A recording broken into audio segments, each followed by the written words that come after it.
आज देश की सत्ता पर एक तानाशाह हुकूमत चल रही है। नरेंद्र मोदी की हुकूमत, तानाशाही की हुकूमत, जो राज्य दर राज्य जिसका एक ही लक्ष्य है, विपक्ष को खत्म करो, विपक्ष को खत्म करो, पकड़ पकड़ के जेल में डालो, पकड़ पकड़ के जेल में डालो। मैं मोदी जी से कहना चाहता हूं, हम सबको जेल में डाल दोगे तब भी इस देश के लोग तुमसे लड़ने के लिए मैदान में रहेंगे। ये देश तुम्हारे आगे झुकने वाला नहीं है। अरविंद केजरीवाल को जेल में डाल दिया, मनीष सिसोदिया को जेल में डाल दिया, सत्येंद्र जैन को जेल में डाल दिया, हेमंत सोरेन को जेल में डाल दिया, संजय रावत को जेल में डाल दिया, अनिल देशमुख को जेल में डाल दिया, ममता बनर्जी के मंत्रियों को जेल में डाल दिया, मुझे 6 महीने जेल में रखा। मैं कहना चाहता हूं मोदी जी, पूरी जिंदगी हम लोगों को जेल में रखोगे तब भी तुम्हारे आगे झुकेंगे नहीं, तुमसे लड़ते रहेंगे। ये देश लोकतांत्रिक व्यवस्था से चलेगा। ये देश बाबा साहब डॉक्टर भीमराव अंबेडकर के संविधान से चलेगा, किसी मोदी और भाजपा के फरमान से नहीं चलेगा, याद रखना। इतना अहंकार आपके मन में, इतनी तानाशाही आपके मन में, कह रहे 400 पार, 400 पार, 400 पार।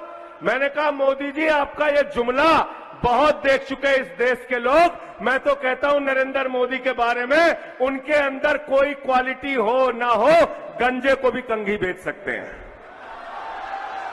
गंजे को भी कंघी बेच सकते हैं। गए बंगाल में, कहने लगे 200 पार, 200 पार, 200 पार, आई 73 सीट। आए झारखंड में, कहने लगे 65 पार, 65 पार, 65 पार, आई 23 सीट। गए दिल्ली में, कहने लगे 45 पार, 45 पार, 45 पार, आई 8 सीट। गए हरियाणा में, कहने लगे 75 पार, 75 पार, 75 पार, आई 40 सीट। गए कर्नाटक में, कहने लगे 130 पार, 130 पार, 130 पार, आई 65 सीट। गए महाराष्ट्र में, कहने लगे 150 पार, 150 पार, 150 पार, आई 105 सीट। गए मिजोरम में, कहने लगे 21 पार, 21 पार, 21 पार, आई 1 सीट। अब कह रहे हैं 400 पार, 400 पार, 400 पार। जनता कह रही है तड़ी पार, तड़ी पार, तड़ी पार। तड़ी पार करने के लिए तैयार होना, आप लोग तैयार होना, तैयार होना। इनसे अपमान का बदला चुन चुन के लेना है साथियों, चुन चुन के लेना है। आपके नेता हेमंत सोरेन को जिस तरह से इन्होंने अपमानित किया, आदिवासी समाज को जिस तरीके से अपमानित किया, याद रखना ये वही लोग हैं जिन्होंने मध्य प्रदेश के अंदर एक बीजेपी के नेता ने आदिवासी युवक के सिर पे पेशाब किया था। इस अपमान का बदला अपने वोट की ताकत से लेना, इनकी जमानतें जब्त कराना। कराओगे ना जमानत जब्त?